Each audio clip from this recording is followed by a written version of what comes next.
أعوذ بالله من الشيطان الرجيم. بسم الله الرحمن الرحيم. السلام عليكم ورحمة الله وبركاته. وعليكم السلام.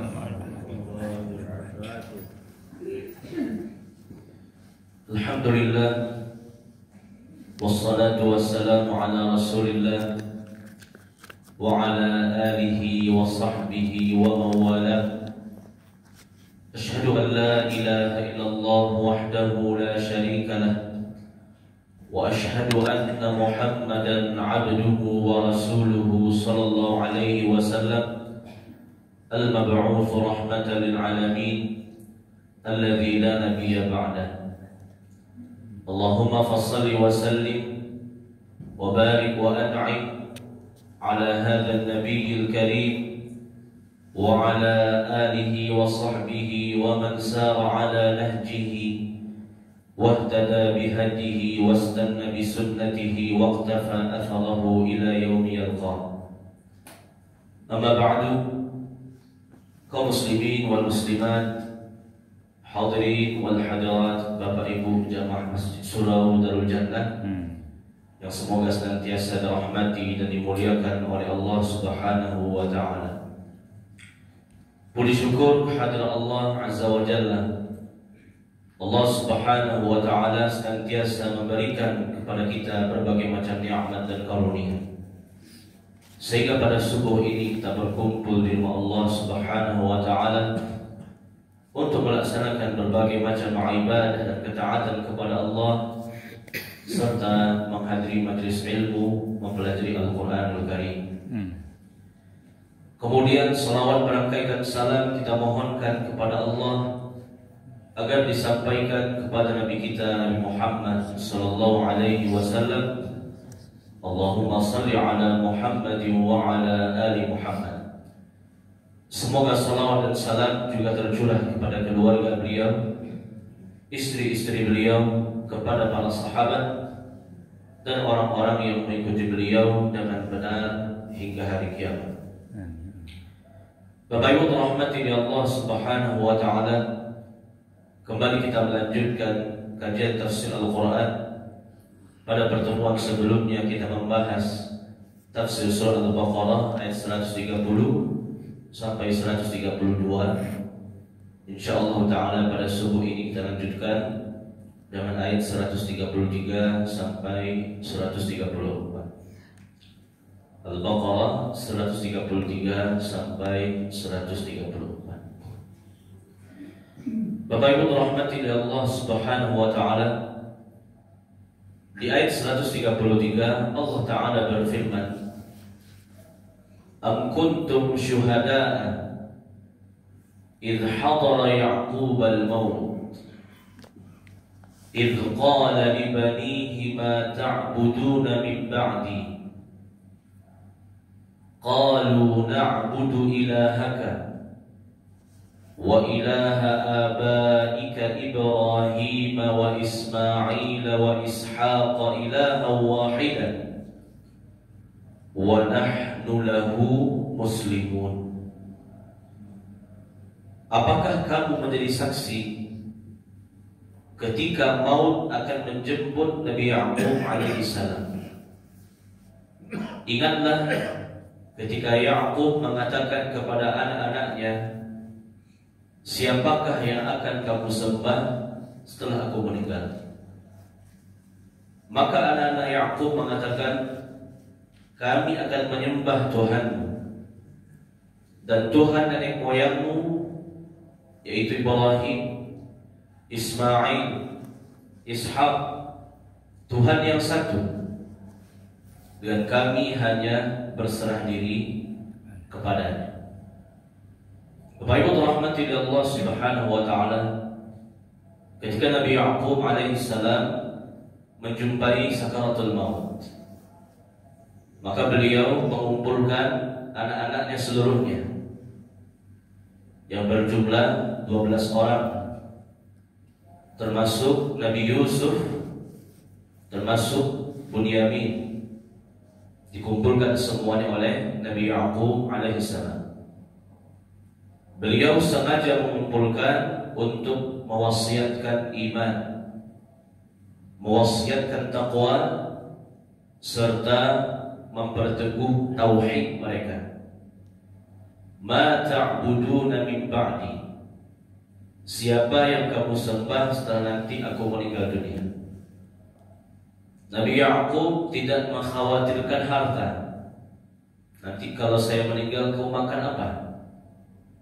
Nabi Ya'qub tidak mengkhawatirkan dunia. Setelah aku meninggal apa pekerjaan kalian?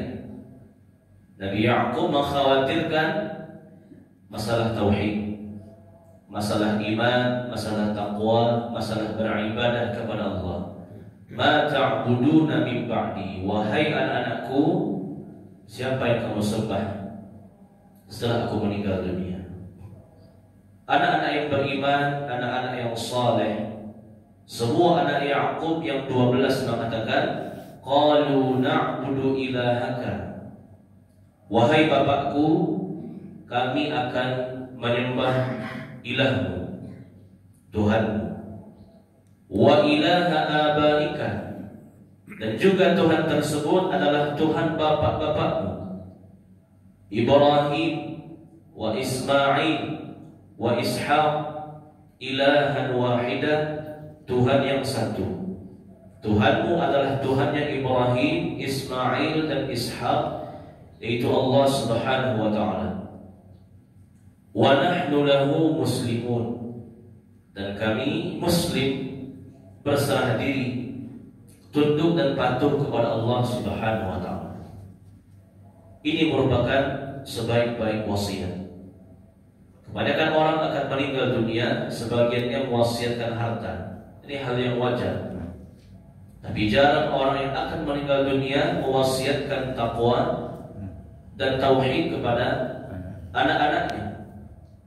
Walillahi ma fis samawati wa ma fil ardh, wa laqad wassayna alladhina utul kitaba min qablikum wa iyyakum an ittaqullah. Milik Allah lah langit dan bumi, sungguh kami telah wasiatkan kepada orang-orang sebelummu, kepadamu dan orang-orang sebelummu, an ittaqullah, agar senantiasa bertakwa kepada Allah. Sebaik-baik wasiat adalah wasiat iman, wasiat taqwa, wasiat untuk beribadah kepada Allah Subhanahu wa ta'ala.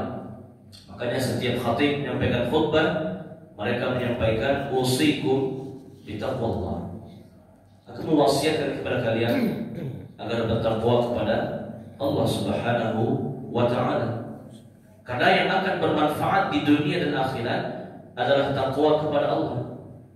Wa tazawwadu fa inna khairaz zadi taqwa. Berbekallah, karena sebaik-baik bekal adalah takwa. Percuma mewasiatkan dunia, percuma mewasiatkan harta, tapi yang diwasiatkan tidak bertakwa kepada Allah, maka dia hanya akan mendapatkan kebahagiaan dunia, tidak mendapatkan kebahagiaan akhirat. Sedangkan kehidupan sebenarnya adalah kehidupan akhirat. Bal tu'thiruna al-hayata ad-dunya wal akhiratu khairun wa abqa. Kalian lebih mencintai dunia, padahal kehidupan akhirat kata Allah lebih baik dan lebih kekal. Wasiat takwa sangat dibutuhkan, terutama di zaman sekarang yang kebanyakan anak-anak generasi muda jauh dari Allah, jauh dari agama. Bayangkan Nabi Ya'qub punya anak-anak yang saleh, bahkan di antara dua anak Ya'qub adalah Nabi, Nabi Yusuf dan Nabi Bunyamin.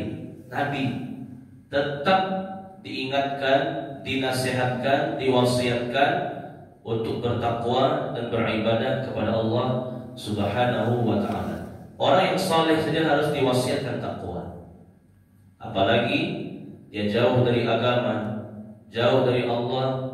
Tidak masalah kita nyinyir, ya, kita terus-menerus mengingatkan anak-anak kita, mengajarkan mereka agama, memerintahkan mereka untuk beribadah kepada Allah.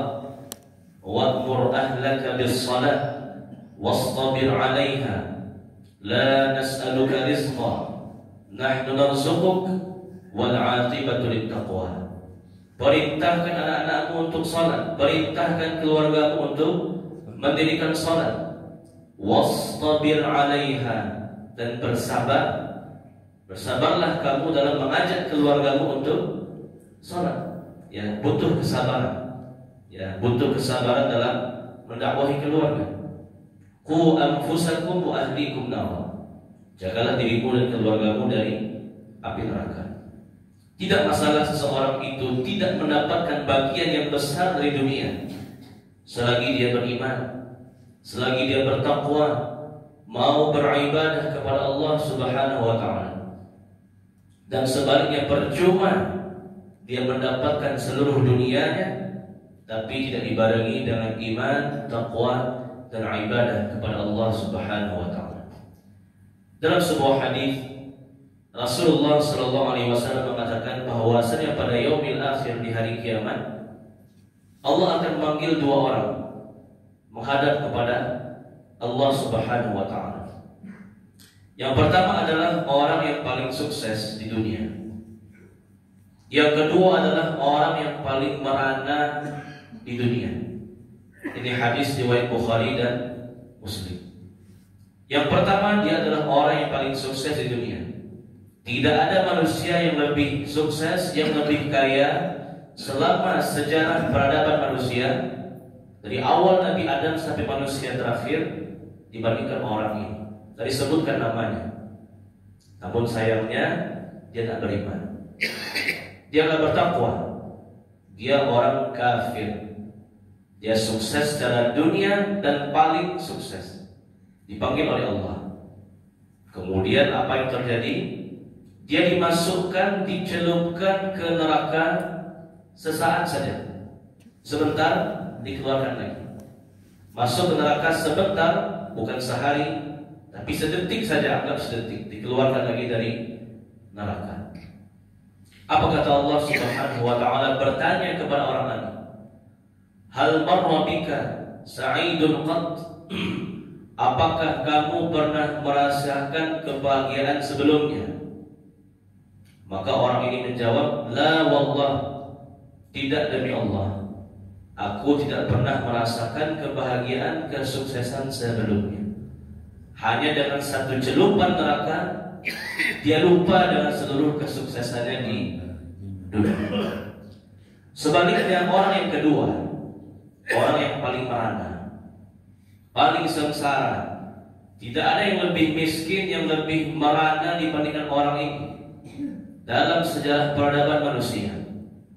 Namun dia beriman, dia bertakwa, dia beribadah kepada Allah Subhanahu wa taala, bersabar menghadapi musibah yang dia terima di dunia. Jadi dipanggil oleh Allah, kemudian dia dicelupkan ke surga sedetik saja, dikeluarkan lagi. Lalu Allah bertanya kepadanya, ya fulan, hal marra bika bu'sun qat? Wahai fulan, apakah kamu pernah merasakan penderitaan sebelumnya? Maka orang ini menjawab, la wallah, ma ra'aitu bu'san qat. Tidak wahai Allah, demi engkau jangankan merasakan, aku tidak pernah melihat penderitaan sebelumnya. Percayalah, satu celupan di neraka itu menghilangkan semua yang kita bangga-banggakan di dunia, berupa harta, berupa fisik paras yang cantik gagah, kesuksesan, pangkat, jabatan, itu semua lupa. Percuma dunia dapat, tapi akhirat masuk neraka. Sebaliknya, meskipun di dunia terus diuji, mendapatkan musibah, mendapatkan takdir buruk, penyakit, kemiskinan, kekurangan jiwa, kekurangan harta, kekurangan buah-buahan, tapi dia tetap menghiasi kehidupannya dalam iman dan takwa serta beribadah kepada Allah Subhanahu wa taala. Di akhirat dia masuk surga, maka dia akan lupa dengan seluruh penderitaannya di dunia. Sukses sebenarnya, kata Allah, faman zuhziha 'anil nar wa udkhilal jannah faqad faz. Sukses itu adalah selamat dari neraka, masuk ke dalam surga. Kita ingin anak yang sukses, ingin anak yang berhasil. Boleh kita berharap anak itu sukses secara dunia, pendidikannya sukses, pekerjaannya sukses, keluarganya sukses. Ini hal yang wajar dan lumrah. Tapi jangan sampai kita lupa yang paling penting, kesuksesan di akhirat. Wasiatkan kepada anak-anak kita untuk bertakwa, menuntut ilmu agama, beribadah, menjaga salatnya, menjaga puasanya. Karena inilah yang sebenar-benar keberhasilan, kesuksesan di hadapan Allah Subhanahu wa taala. Contoh Nabi Yaqub, "Ma ta'buduna min ba'di?" Wahai anakku, kalau aku sudah meninggal, siapa yang kamu sembah? Mereka menjawab, "Na'budu ilahaka wa ilaha abaika Ibrahim wa Ismail wa Ishaq ilahan wahidan wa nahnu lahu muslimun." Wahai bapakku, kami semua akan menyembah Tuhanmu, Tuhannya Ibrahim, Tuhannya Ismail, Tuhannya Ishaq, itu Tuhan yang satu, Allah Subhanahu wa taala, la ilaha illallah. Tidak ada yang berhak disembah kecuali Allah. Wa nahnu lahu muslimun, dan kami akan bersungguh-sungguh sebagai muslim, masuk dalam Islam sebagai kafah, menyeluruh, melaksanakan perintah Allah dan menjauhi larangannya. Bapak Ibu rahmati Allah Subhanahu wa taala, berikutnya ayat 134 Allah taala berfirman, "Tilka ummatun qad khalat laha ma kasabat wa lakum ma kasabtum wa la tus'aluna amma kanu ya'malun." Itulah umat yang telah berlalu, baginya apa yang mereka usahakan, dan bagimu apa yang kamu usahakan, dan kamu tidak akan diminta pertanggungjawaban terhadap apa yang mereka dulu kerjakan. Bapak Ibu rahmati Allah Subhanahu wa taala, di antara isi Al-Qur'anul Karim adalah menceritakan kisah yang nyata seputar umat-umat terdahulu, baik umat terdahulu yang beriman maupun umat terdahulu yang kafir. Di samping Allah menurunkan perintah dan larangan, hukum-hukum ibadah dan hukum-hukum Islam, juga Al-Quran fungsinya adalah menceritakan kisah, bukan fiksi, bukan dongeng, bukan novel, tapi kisah yang asli yang harus diambil pelajarannya. Nahnu naqussu 'alaika ahsanal qasasi bima auhayna ilaika hadzal Qur'an. Sesungguhnya kami menceritakan dalam Al-Quran ahsanal qasas, sebaik-baik senyata-nyatanya kisah. Bima auhayna ilaika hadzal Qur'an, karena ini merupakan wahyu yang kami turunkan di dalamnya Al-Qur'anul Karim. Dan kisah itu diambil pelajarannya, bukan hanya sekedar dibaca sebagai penghangat tidur, tidak. Kisah-kisah umat terdahulu diambil pelajarannya. Kalau mereka orang yang soleh, ditiru kesolehannya, ditiru ibadahnya, ditiru ketaatannya kepada Allah Subhanahu wa taala. Kalau kisah itu kisah orang-orang kafir, apalagi mereka diazab oleh Allah, maka diambil pelajarannya. Jangan ditiru perbuatan mereka, jangan dilakukan lagi apa yang mereka kerjakan.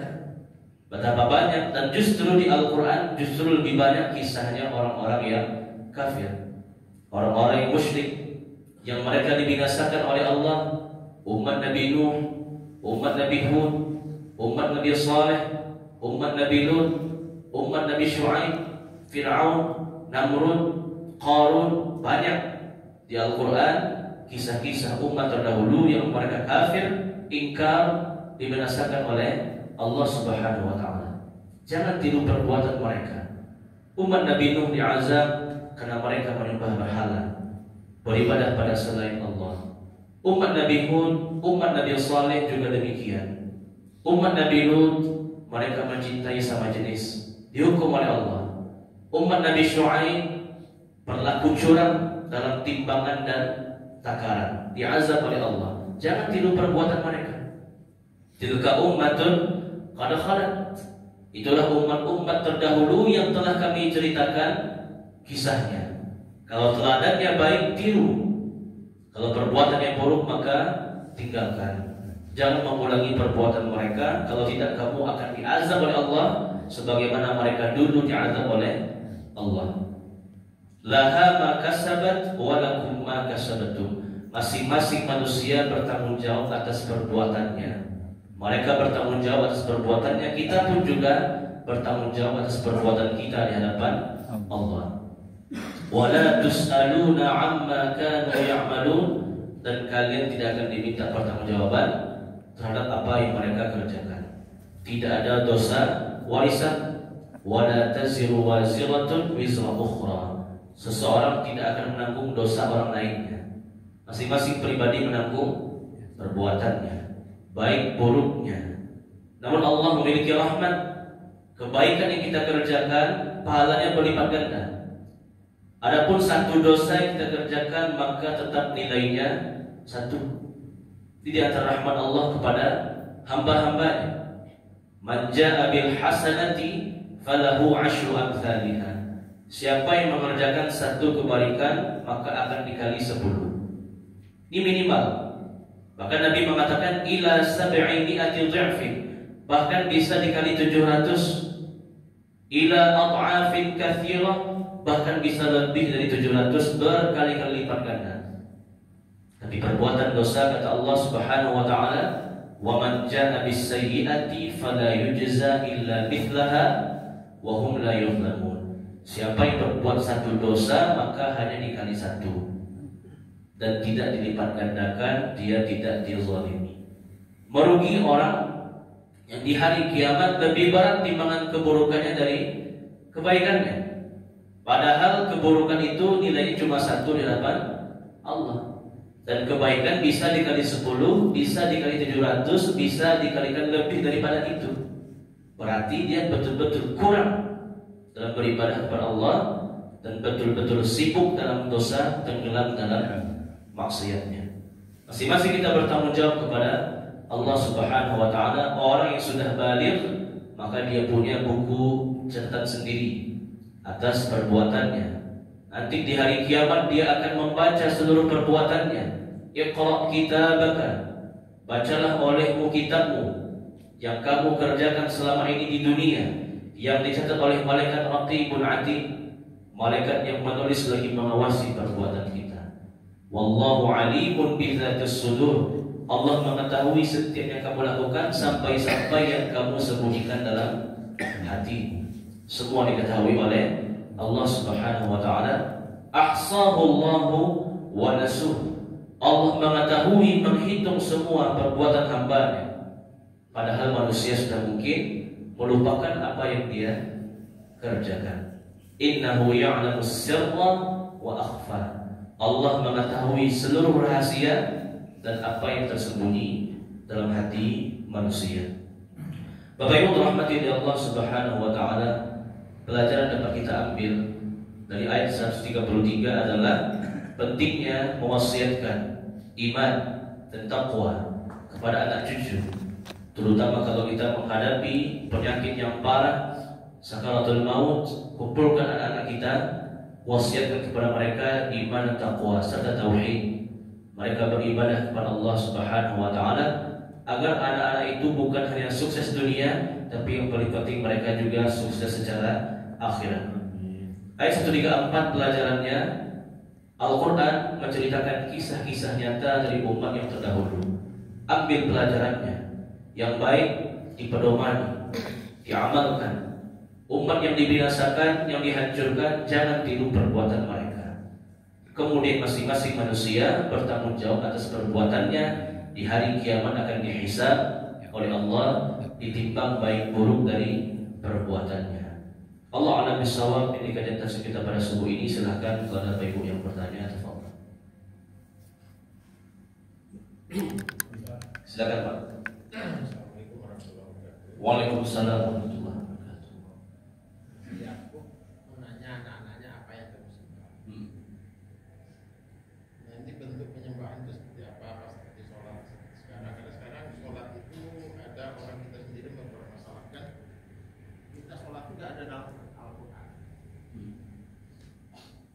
zaman Nabi. Kan dulu waktu Isra Mi'raj katanya ceritanya sampai 50 rakaat ketemu Nabi Musa. Awal lagi sehingga terakhir 17 rakaat. Nah ini sekedar maksudnya sekedar pengetahuannya apa yang dulu ada sekarang katanya aliran sesat itu bentuk penyembahan seperti dari Islam. Apa itu bentuk penyembahan zaman Nabi yang terdahulu? Atau bagaimana? Jadi kita tahu ya aliran sesat itu dulu memang bentuk penyembahan seperti itu. Jadi ini untuk perbandingan yang diperintahkan kan Nabi itu bentuk penyembahannya seperti apa? Nah kemudian seperti yang dipermasalahkan itu yang sholat itu yang katanya dalam Al-Quran yang dipermasalahkan sekarang itu ada itu gimana? Baik, terkait ibadah, maka setiap nabi itu memiliki syariat yang berbeda-beda. Namun intisari ini adalah satu, yaitu mentauhidkan Allah. Al-anbiya abna'u 'allat, dinuhum wahid wa ummuhum syatta. Dalam sebuah hadis Nabi mengatakan, para nabi itu bagaikan anak-anak 'allat. Apa itu anak-anak 'allat? Bapaknya satu, ibu mereka berbeda. Artinya apa? Intisari agamanya satu, yaitu Islam. La ilaha illallah, mentauhidkan Allah, beribadah hanya kepada Allah, meskipun perincian ibadahnya berbeda-beda. Kita umat Islam sholat, umat terdahulu mereka juga sholat, tapi mungkin kita hanya 5 kali sehari, mereka dulu entah berapa kali. Syariatnya dulu dalam beribadah kepada Allah. Kita sekarang berpuasa yang wajib, puasa Ramadan sebulan penuh. Umat terdahulu mereka juga berpuasa. Kama kutiba 'alal ladzina min qablikum. Kalian berpuasa, mereka pun dulu juga berpuasa. Tapi di bulan apa, berapa harinya hanya Allah yang tahu. Kita berzakat, bersedekah, mereka pun dulu mereka ada syariat sedekah dan zakatnya. Setiap umat itu ada syariatnya. Namun intisarinya satu, mereka menyembah kepada Allah. Wa nahnu lahu muslimun. Kami semua muslim, tunduk dan patuh kepada perintah Allah Subhanahu wa ta'ala. Dan syariat umat terdahulu itu tidak menjadi syariat bagi kita, kecuali ada penegasannya dari Al-Quran dan hadis. Ya, seperti syariat Nabi Ibrahim, ya, seperti haji, umrah, berkurban, bersunat atau khitan, itu syariat Nabi Ibrahim yang tak berlaku di zaman kita.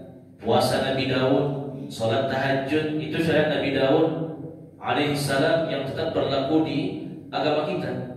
Kalau ada penegasannya untuk diamalkan, kalau tidak maka tidak berlaku syariat umat terdahulu. Syar'u man qablana syar'una. Syariat umat terdahulu juga syariat kita apabila ada perintahnya dalam Al-Quran dan Sunnah Rasulullah SAW. Yang kedua, terkait dengan Al-Quran. Memang Al-Quran berisi perintah yang sifatnya general, sifatnya umum. Aqimus shalah, dirikan salat. Wa atuz zakah, tunaikan zakat. Namun perincian ibadah itu enggak ada di Al-Quran. Kita membutuhkan kepada hadis, membutuhkan kepada sunnah. Wa anzalna ilaika dzikra litubayyina lin-nas ma nuzzila ilaihim. Dan kami turunkan bersama Al-Quran, yaitu al-dzikra. Al-dzikra adalah sunnah, hadis Nabi. Ma nusiba ila Nabi sallallahu alaihi wasallam min qaulin aw fi'lin aw taqririn. Hadis atau sunnah itu adalah setiap yang diucapkan, dikerjakan Nabi.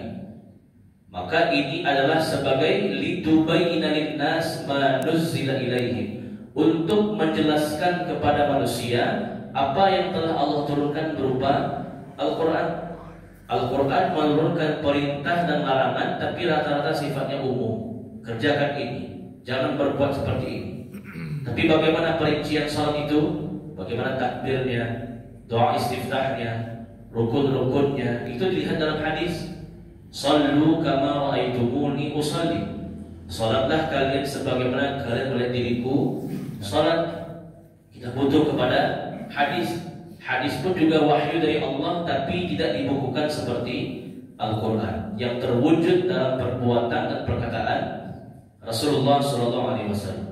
Wa atuz zakah, tunaikan zakat kata Allah di Al-Qur'an. Tapi zakat itu yang mana saja? Apakah zakat harta, zakat perniagaan, zakat emas dan perak, zakat pertanian misalkan? Berapa nisabnya? Berapa kadarnya yang harus dikeluarkan dari masing-masing zakat? Itu tidak ada di Al-Qur'an. Kita harus melihat pengamalannya, contohnya dari Rasulullah sallallahu alaihi wasallam. Makanya Nabi mengatakan, taraktu fikum amrayn ma in tamassaktum bihima lan tadillu ba'di kitaballahi wa sunnati. Aku tinggalkan kepada kalian dua perkara. Berpegang teguh dengan kedua ini, kalian pasti akan selamat. Tidak akan tersesat. Kitabullah, Al-Quran, wa sunnati, dan sunnahku. Ya, Al-Quran pedoman hidup kita. Namun Al-Quran memerintahkan kita untuk mempelajari sunnah Nabi Sallallahu Alaihi Wasallam. Karena perincian syariat itu terdapat pada sunnah Rasulullah, tidak terdapat di Al-Quran. Makanya sebagian orang tersesat hanya mengamalkan Al-Quran, tidak mau mengamalkan sunnah. Inkarus sunnah, orang-orang yang mengingkari sunnah. Ini aliran yang sesat. Akhirnya apa?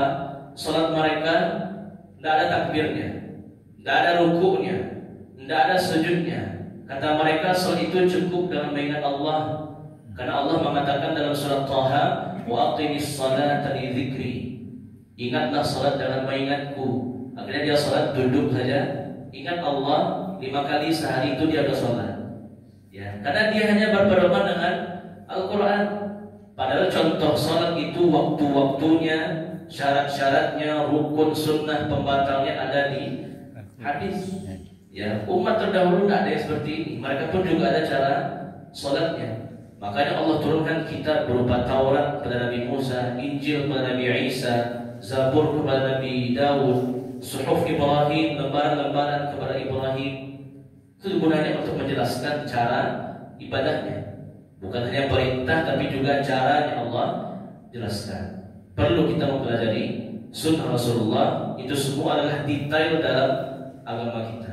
Yang umum di Al-Quran, yang detailnya terdapat pada sunnah dan hadis-hadis yang sahih yang diajarkan, dicontohkan oleh Rasulullah SAW.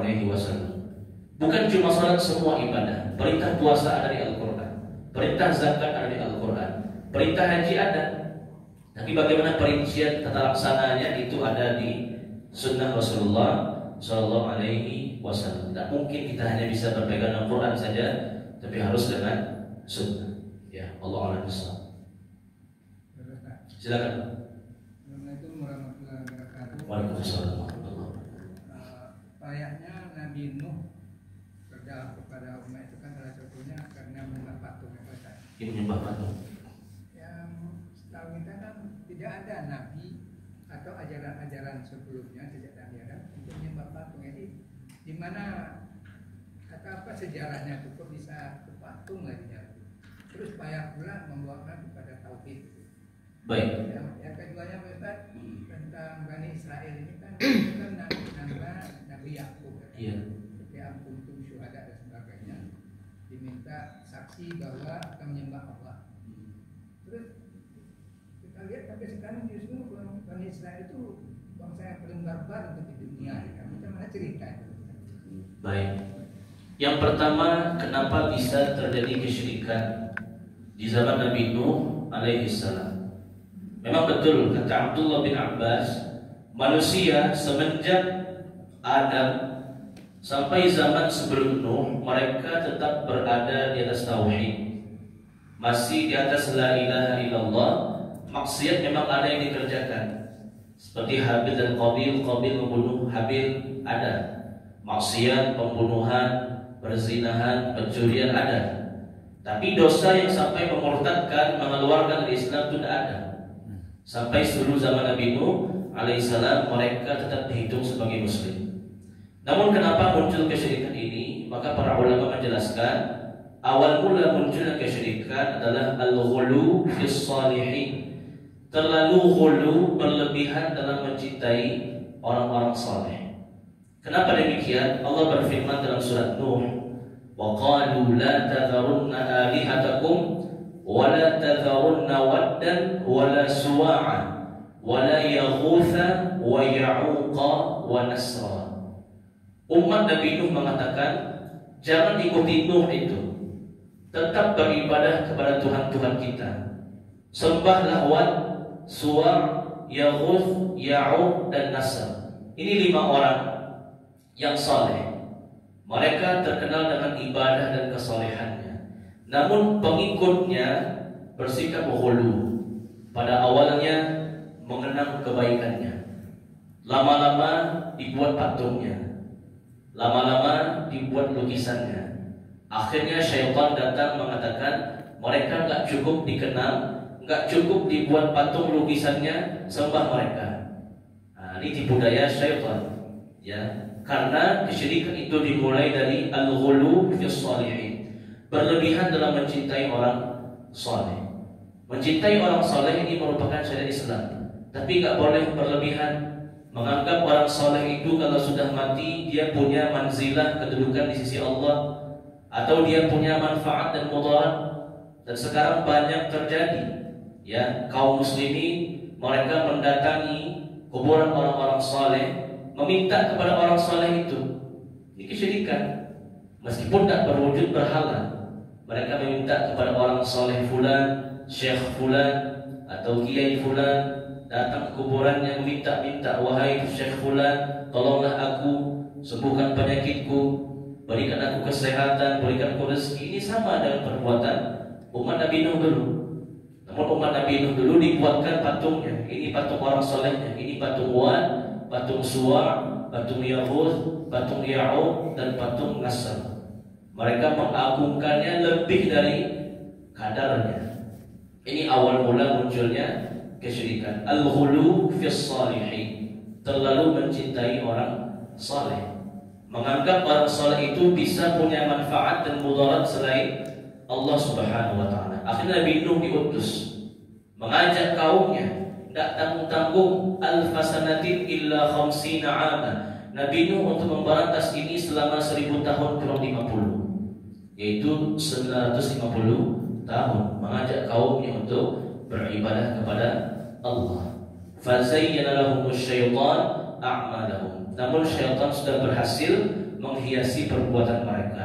Akhirnya mereka sedikit yang mau beriman. Hanya sekitar 80 orang yang mau beriman kepada Nabi Nuh alaihissalam. Bayangkan selama 950 tahun hanya 80 orang yang mau beriman kepada Nabi Nuh alaihissalam. Tidak termasuk istri Nabi Nuh. Istri Nabi Nuh tetap kafir. Dan tidak termasuk salah seorang anak Nuh yang bernama Kan'an. Tak mau dia beriman. Jadi yang pertama sebab kesyirikan itu adalah al-ghulu fi shalihin, berlebihan dalam orang-orang yang saleh. Meyakini orang saleh itu kalau sudah meninggal dia punya rezeki, dia punya manfaat, bisa mencegah mudarat, bisa menyembuhkan penyakit. Nah, ini adalah akar dari kesyirikan. Makanya Nabi sebelum meninggal mengatakan, la tatruni kama atratin nasara ibna Maryam. Wahai umatku, sahabatku, cintailah diriku, namun jangan berlebihan dalam mencintaiku. Sebagaimana orang Nasrani berlebihan dalam mencintai Nabi Isa. Umat Nasrani mencintai Nabi Isa, tapi lebih dari kadarnya. Harusnya Nabi itu dicintai karena dia seorang Nabi, tapi orang Nasrani berlebihan menganggapnya sebagai anak Tuhan, sebagai Tuhan bersama Allah. Apa kata Nabi? Fa innama ana abdullah wa rasuluh. Aku ini adalah hamba Allah dan Rasulnya. Aku dicintai karena kenabianku, karena kerasulku. Jangan lebih daripada itu. Menganggap aku punya manfaat, punya mudarat, ini sudah berlebihan dan bisa memunculkan kesyirikan. Yang kedua adalah iman itu tidak diwariskan. Ya, iman itu petunjuk dari Allah. Belum tentu dia keturunan Nabi, dia juga akan beriman. Yukhrijul hayya minal mayyiti wa yukhrijul mayyita minal hayy. Allah mengeluarkan yang hidup dari yang mati, Allah mengeluarkan yang mati dari yang hidup. Di antara tafsirannya adalah Allah mengeluarkan dari sulbi orang kafir orang yang beriman, dan Allah mengeluarkan dari sulbi orang beriman orang kafir. Terwujud yukhrijul hayya minal mayyit. Allah mengeluarkan yang hidup dari yang mati. Dari seorang Azar, pembuat patung, lahirlah Nabi Ibrahim alaihissalam, orang yang menyembah Allah. Wa yukhrijul mayyita minal hayy. Allah mengeluarkan yang mati dari yang hidup. Dari seorang Nuh lahirlah Kan'an yang ingkar kepada Allah. Iman itu tidak otomatis diwariskan. Iman itu adalah pemberian dari Allah. Tidak menjamin dia orang soleh, anaknya juga soleh. Seperti Nabi Ya'qub, apakah menjamin anaknya semuanya sampai sekarang? Justru lebih banyak yang kafir dibandingkan yang beriman. Dan tidak menutup kemungkinan seorang tua yang kafir akan melahirkan orang yang soleh, orang yang beribadah kepada Allah Subhanahu wa Ta'ala. Agar anak kita, cucu kita menjadi orang-orang yang soleh, doakan mereka. Rabbi ja'alni muqimas shalah wa min dzurriyyati. Wahai Allah, jadikanlah aku mampu mendirikan salat dan jadikan anak cucuku juga mendirikan salat. Mungkin kita lupa, kita hanya sibuk mendoakan diri kita untuk dapat hidayah, tapi kita tak mendoakan anak-anak kita untuk mendapatkan hidayah petunjuk dari Allah. Iman dan takwa murni pemberian dari Allah, bukan karena keturunan fulan, anak cucu fulan, tidak. Tapi siapa yang mau beriman dan bertakwa, itulah yang mendapatkan petunjuk dari Allah Subhanahu wa Ta'ala. Ya, Allah A'lam. Silakan. Waalaikumsalam. Janganlah meninggalkan generasi di belakangmu, generasi yang lemah. Ya. Nah, itu maksudnya lemah apakah hanya lemah iman atau mohon penjelasannya. Kemudian yang kedua, Allah mengetahui apa yang tersimpan di dalam dada dan apa yang terucap oleh lisan. Apakah dalam berdoa kita cukup dalam hati saja ataukah bisa harus terucap secara lisan? Baik. Ya, yang ketiga Pak Ustaz, sepertinya untuk mengajarkan ke generasi atau terutama kepada anak-anak kita itu lebih mudah puasa Ramadan atau puasa daripada sholat. Sholat itu sepertinya apakah benar ada nabi yang mengajarkan sholat kepada anaknya itu lebih dari 100? Saya pernah mendengar lebih dari 100 tahun atau bagaimana Pak Ustaz? Mohon penjelasannya. Terima kasih. Baik, saya lupa nih. Mohon dibantu Bu. Yang pertama. Janganlah meninggalkan generasi. Generasi yang lemah. Baik. Allah berfirman dalam surah Nisa, "Wal yakhshal ladzina law taraku min khalfihim dzurriyyatan dhi'afan." Hendaknya setiap manusia takut meninggalkan generasi yang lemah. Ya, lemah di sini dari berbagai macam aspek. Lemah dunia, lemah akhirat. Namun Allah menegur di sini dalam kitab tafsir, manusia hanya memperhatikan sisi lemah dunia tanpa memperhatikan sisi lemah akhirat. Ya, manusia sibuk mendidik anaknya dalam perkara dunia, lupa mengajarkan mereka perkara agama, lupa memerintahkan mereka untuk beribadah kepada Allah. Jadi kedua-duanya, bukan cuma perkara akhirat yang lemah, tapi juga dunia. Anak itu memang harus diajarkan keterampilan, pendidikan, ilmu-ilmu bermanfaat, skill. Karena dia hidup di dunia butuh kepada pekerjaan, butuh kepada usaha, harus diajarkan. Namun jangan sampai yang paling penting berupa akhirat dan agamanya ditinggalkan. Al-mu'minul qawi ahabbu ila Allah minal mu'minid dha'if wa fi kullin khair. Orang beriman yang kuat dicintai oleh Allah lebih dibandingkan orang beriman yang lemah. Ya, jadi kita harus membuat anak-anak itu dia kuat imannya dan juga kuat secara dunianya. Yaitu kuat dalam beribadah dan dalam menghadapi kehidupan dunia dia tahan banting, tidak mudah menyerah. Dia betul-betul serius dalam fid dunya hasanah wa fil akhirati hasanah, mencari kebaikan dunia dan kebaikan akhirat. Yang kedua terkait dengan apa? Allah mengetahui apa yang kita kerjakan. Di dalam dada dan apa yang terucap oleh. Baik, dalam kita berdoa kita memang mengucapkan. Tapi ada masanya kita mungkin terlalu lemah atau terlalu letih, terlalu banyak masalah sampai-sampai kita nggak bisa berkata-kata untuk menyebutkan keluh kesah kita. Kita hanya bisa bergumam dalam hati, wahai Allah, tolong bantu. wahai Allah tolong sembuhkan, wahai Allah tolong angkat masalah ini. Maka ini berdoa dalam hati diperbolehkan. Bukankah Nabi Ayub alaihissalam waktu itu tertimpa penyakit selama 14 tahun atau 15 tahun, memakan seluruh anggota tubuhnya, yang hanya tersisa yang masih sehat hanyalah hati dan pikiran. Apa yang diucapkan oleh Nabi Ayub alaihissalam? Rabbi anni massaniyad durru wa anta arhamur rahimin. Wahai Allah, aku tertimpa penyakit, Engkaulah Zat yang Maha Pengasih lagi Maha Penyayang. Dan itu Nabi Ayub ucapkan dalam hatinya. Kenapa? Karena mulutnya sudah sakit.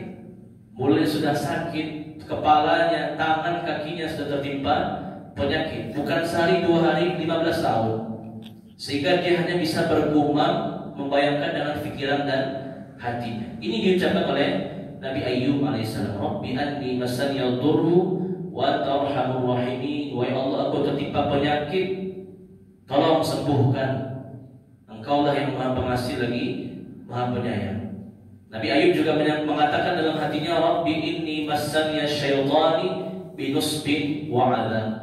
Wahai Allah, syaitan telah menimpakan kepadaku penyakit dan kesusahan. Jadi Ayub mengadu dalam hatinya kepada Allah Subhanahu wa taala. Akhirnya apa? Allah kabulkan. Fastajabna lahu, kami kabulkan dan kami sembuhkan Ayub dari penyakitnya. Boleh kita berdoa dalam hati, terutama kalau kita sudah sangat letih, sangat lelah, sangat capek, sangat sedih, sangat gundah gulana. Allah pasti akan mengabulkan. Innahu alimun bidzatis sudur. Allah mengetahui apa saja tersembunyi dalam hati manusia. Boleh kita berdoa dalam hati meskipun tidak kita ucapkan. Sebagaimana contoh Nabi Ayub alaihissalam ketika beliau terkena penyakit. Yang ketiga apa Bu? Saya pernah mendengar, saya lupa apakah Nabi Nuh atau Nabi siapa untuk mengajarkan sholat kepada anaknya itu membutuhkan waktu yang lama. Apakah betul? Allah alam, itu kisahnya tidak ada. Namun memang terkait sholat ini memang harus kita ajarkan sekuat mungkin, sebanyak mungkin, agar dia menjadi kebiasaan. Apa kata Nabi? Muru auladakum bis-shalah wa hum abna'u 7 sinin wadribuhum 'alaiha wa hum abna'u 10 sinin. Perintahkan anakmu untuk melaksanakan sholat semenjak usia 7 tahun, dan pukullah dia kalau nggak mau sholat kalau sudah berusia 10 tahun. Dalam sehari berapa kali sholat Bapak Ibu? Berapa kali sholat dalam sehari? 5. Setahun berapa hari? 365. 10 kurang 3 berapa? 10 kurang 7 berapa? 3. 5 kali 365 kali 3, sebanyak 5.475 kali suruh anak kita sholat semenjak usia 7 tahun sampai nanti dia usia 10 tahun tinggal melaksanakan sholat. Kalau tidak mau baru berhak dia dihukum atau dipukul. Masalah sholat kita memang harus nyinyir kepada anak-anak kita. Bayangkan ini, muru auladakum bis-shalah wa abna'u 7 sinin wadribuhum 'alaiha wa abna'u 10 sinin. Semenjak usia 7 tahun sudah mulai disuruh. Memang belum ditekankan, tapi terus diingatkan. Datang subuh sholatlah, datang zuhur ayo kita sholat, asar juga seperti itu, maghrib seperti itu, isya seperti itu. Dalam sehari ada 5 kali sholat, dikali setahun 365 hari, dikali 3, total 5.475 kali. Kita harus nyinyir, nyuruh anak kita untuk sholat. Kalau saya sering disuruh, nah insya Allah akan terpatri dalam akalnya, tercamkan dalam jiwanya, dia akan sholat. Usia 10 tahun, apalagi dia sudah balik nanti, dia tinggal melaksanakan sholat dengan kesadarannya. Kalau dia nggak mau, boleh dihukum atau dipukul. Makanya kata Allah, wastabir 'alaiha, bersabar dalam menyuruh keluargamu untuk sholat. Memang harus disuruh, diperintahkan. Wa awsani bis salati waz zakati ma dumtu hayya. Kata Nabi Isa, aku diperintahkan oleh Allah untuk sholat dan berzakat seumur hidupku. Karena memang terus diajarkan, disuruh, diperintahkan. Ya, karena salat itu memang malas. Wa innaha lakabiratun illa 'alal khashi'in. Salat itu berat kecuali bagi orang yang mau khusyuk, tunduk kepada Allah. Jadi salat itu memang harus dibiasakan. Bisa karena terbiasa. Orang itu pasti dia bisa salat, tapi mungkin dulu nggak dibiasakan oleh orang tuanya, keluarganya, akhirnya dia malas-malasan salat ketika dewasa. Tapi kalau anak itu disuruh terus, insya Allah dia bisa mendirikan salat sampai akhir hayatnya. Bahkan dia bisa bersegera untuk salat di awal waktu. Ya, Allah a'lam. Iya Bu, silakan. Iya. Berbuat dalam hati mengatakan orang gosip bersangka terus juga ada Ustaz. Baik. Kata Nabi sallallahu alaihi wasallam, "Faman hamma bisayyi'atin falam yaf'alha la yuktab lahu sayyi'ah. Wa man hamma bisayyi'atin fa fa'alaha falahu sayyi'atun wahidah." Atau kama qala sallallahu alaihi wasallam. Siapa yang berniat dalam hatinya untuk melakukan keburukan, namun tidak dia wujudkan dengan lisannya atau dengan perbuatannya, dia tinggalkan karena Allah, maka tidak dicatat sebagai dosa. Wa man hamma bisayyi'atin fa fa'alaha falahu sayyi'atun wahidah. Kalau dia berniat berbuat dosa dan dia kerjakan dengan lisannya atau perbuatannya, maka barulah dicatat sebagai satu dosa. Jadi kalau hanya sebatas hati, kadang muncul terlintas di pikiran, terlintas dalam hati untuk melakukan keburukan, itu belum dicatat sebagai dosa selagi dia belum mengerjakannya. Apalagi kalau kita melihat orang itu kita jengkel, dia ini orangnya seperti ini seperti itu, kadang muncul dalam hati kita kesal oleh orang itu karena ucapannya buruk, akhlaknya tidak baik misalkan. Tapi kita enggak menyebut orang itu dan tidak melakukan dengan tangan kita perbuatan yang buruk, maka insya Allah itu masih nol, belum dihitung sebagai perbuatan dosa. Nah, tapi kalau kita ghibah dia terwujud dengan lisan, kita fitnah dia, atau kita lakukan kekerasan atau perbuatan jahat terwujud, maka baru dicatat sebagai dosa.